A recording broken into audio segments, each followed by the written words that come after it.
At my graduation, the stadium buzzed with cheers, camera shutters, and families calling out names. I should have felt proud, relieved something, but my phone vibrated and everything inside me dropped. At graduation, Dad texted, "Don't expect help. You're on your own." The words cut sharper than they should have. After 6 years of nonstop research, late-night coding, and living off grit and caffeine, this was what I got. While the dean called out names, I sat frozen in my gown, pretending nothing was wrong. But that wasn't the message that changed everything. My name is Chloe Hart, and for as long as I can remember, I've been the daughter who overthinks everything. At least that's what my dad likes to say. Growing up in a small California town, ambition wasn't something people admired. It was something they warned you about, like a storm you shouldn't walk into. I was the kid who preferred books over pep rallies, coding problems over sleepovers, research papers over gossip. To my parents, that meant I was drifting toward a life with no real stability. They never understood what I did. When I tried explaining neural networks over Thanksgiving dinner, Dad laughed and told me to stop talking like a robot. Mom waved me off, saying I should focus on finding a job that made sense. Each dismissal felt small at the time, but they stacked on top of one another enough weight to convince me that sharing my world with them was pointless. Still, I worked hard. I paid my own way through most of college. I picked up assistantships, graded hundreds of assignments, taught intro labs, took on freelance programming gigs at night. I lived quietly, choosing discipline over comfort, grinding through a field that demanded everything. And even when I started building something bigger, something real, I kept it close private. Not because I wanted to hide it, but because I'd learned long ago they weren't listening. Graduation day was supposed to be different. I watched other families cheering, holding signs, crying when their kids walked the stage. Moms fixing tassels, dads yelling names with voices cracking from pride. I tried not to stare, tried not to feel that familiar pinch in my chest. Jessica nudged me gently. "You okay? You look somewhere else." I forced a smile, just tired. But the truth was, Dad's message had lodged itself right under my ribs. "You're on your own." The timing wasn't an accident. It never was with him. He believed life was a series of teachable moments, and apparently even my PhD graduation was just another opportunity to remind me I wasn't enough. I sat there, surrounded by a sea of red gowns, pretending to blend in, pretending it didn't hurt, and pretending the life they thought I lived was the only one I had. The moment the ceremony shifted was so small, so ordinary, it almost felt unreal. My phone buzzed again, quiet, barely noticeable beneath the roar of families cheering each graduate's name. I assumed it was Jessica sending me a meme to lighten the mood. Instead, I saw a name that didn't belong in a stadium full of folding chairs and graduation brochures. David, my CFO. My stomach tightened. He knew where I was. He wouldn't call unless something was breaking news. I glanced at the stage 2 rows before my turn and answered in the smallest whisper. "Hey, I'm literally in the middle of Chloe." He cut in, breathless. "I'm so sorry, but I had to tell you, the IPO went live 20 minutes ago. We priced high." And he exhaled, almost laughing. "The IPO hit 6 billion. 6 billion. It didn't register at first. It was like hearing someone else's fortune." Then heat flushed up my neck. I could feel people turning, not because they knew what was happening, but because David's voice, excited and bright, carried farther than it should have. Behind me, someone whispered, "Did he say billion?" Jessica's head snapped toward me. "Chloe, what was that?" I didn't answer. Couldn't. My heart was pounding too loudly. David kept talking, unaware of the crowd that was slowly tilting toward me like a field of sunflowers. "We're trending on every financial site. Investors are pouring in. Chloe, we did it.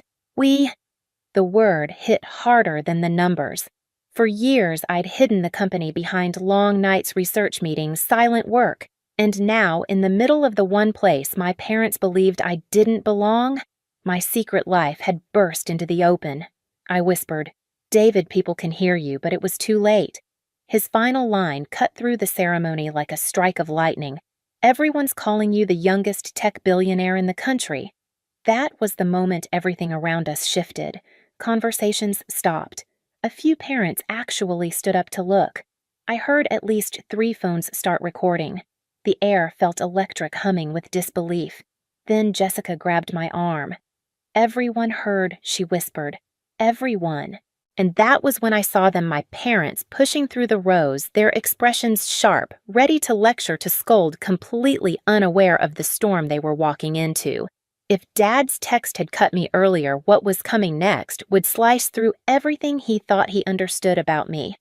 They were still 20 feet away when my phone buzzed again, louder this time, as if the universe had decided subtlety was overrated. I didn't want to answer, not with half the stadium already staring at me, but the name flashing across the screen wasn't one I could ignore.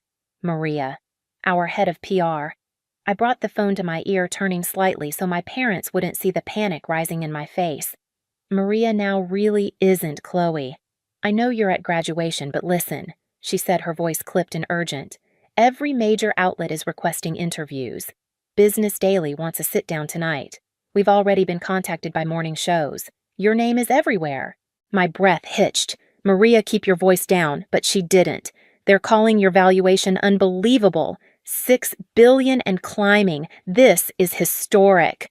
A ripple of gasps moved through the rows around me. Jessica pressed a hand over her mouth. "Chloe!" They heard her too. Mom and Dad were close enough now that I could see the lines tightening around Dad's eyes, that familiar storm-brewing expression he wore when he was gearing up to set me straight. He had no idea the ground beneath him was about to disappear. Maria continued, her voice spilling into the open air like a confession dropped in church. "You're going to need to approve statements. Your inbox is exploding.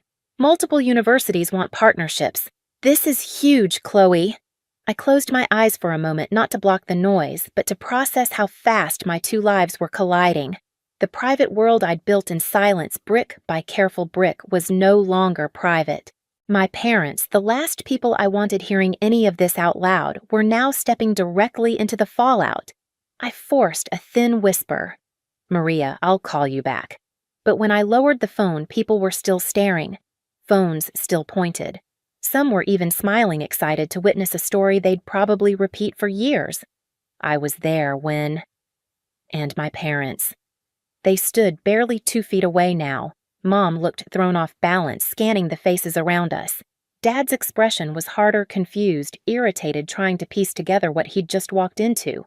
"Chloe," he said sharply, "what on earth is going on? Why are people looking at you like that?" For the first time, I didn't shrink under the weight of his voice, because for the first time, he wasn't the one holding the narrative. Dad's voice sliced through the noise, sharp and impatient. "Chloe, answer me." "What is happening?" Dozens of eyes flicked between us, waiting. The stadium around us buzzed with a strange mix of excitement and confusion, like people sensing a storm but not knowing where the lightning would hit. I stood slowly smoothing the front of my gown, trying to steady the tremor beneath my ribs. "Maybe we should talk later," I said quietly. Dad scoffed. "No. We'll talk now." His voice rose enough that a few people turned again. "You storm off to get a PhD no one asked for and expect us to applaud. And now you're causing a scene at your own graduation." Jessica inhaled sharply beside me. Mom shifted uncomfortably but didn't intervene. It was always like this. Dad spoke. Mom fell in line, and I learned to swallow my explanations whole. Not today. Before I could answer, my phone buzzed again, loud, insistent. I almost ignored it, but the screen lit up with Maria's name again. Dad noticed. "Who keeps calling you?" he barked.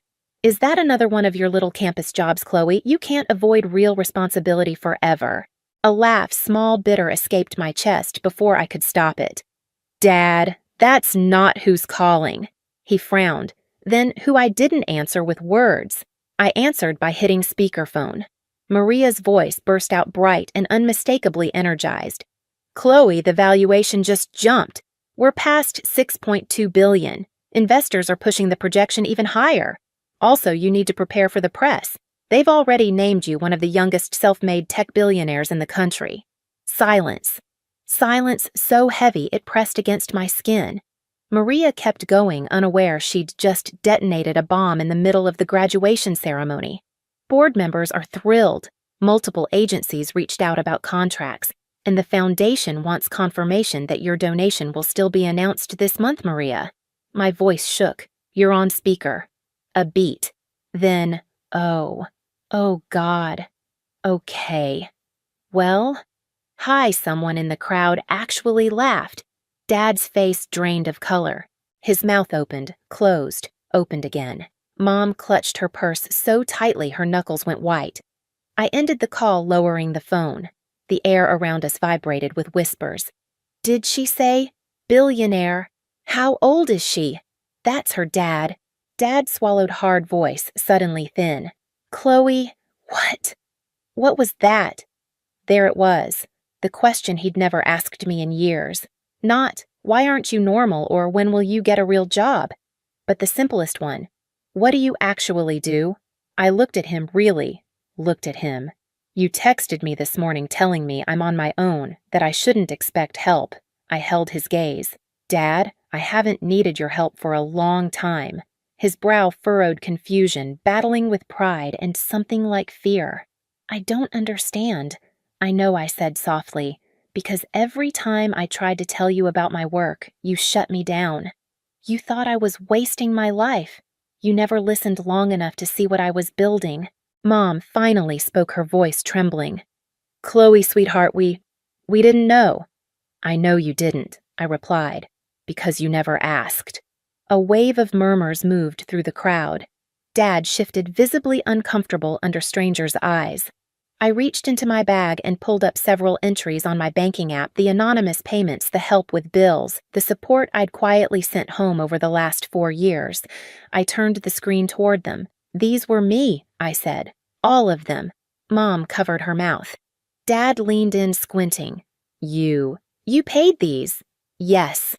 But why didn't you tell us? Because you always told me I couldn't take care of myself, I said. So I figured you'd never believe I could take care of anyone else. Mom's eyes filled with tears. Dad stared at the phone as if it were a detonator. And one more thing, I added, feeling a steadiness rise through me. I did get a real job. I built one. The press arrived, then cameras, microphones, people shouting my name. The security team stepped in to control the crowd. Dad flinched as flash after flash went off. A reporter stepped forward. Chloe Hart, can you confirm the IPO numbers? Are you officially a billionaire?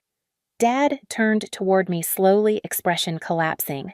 There it was, the moment the thumbnail had promised. Dad's face when he realized his helpless daughter just became a billionaire. I inhaled deeply.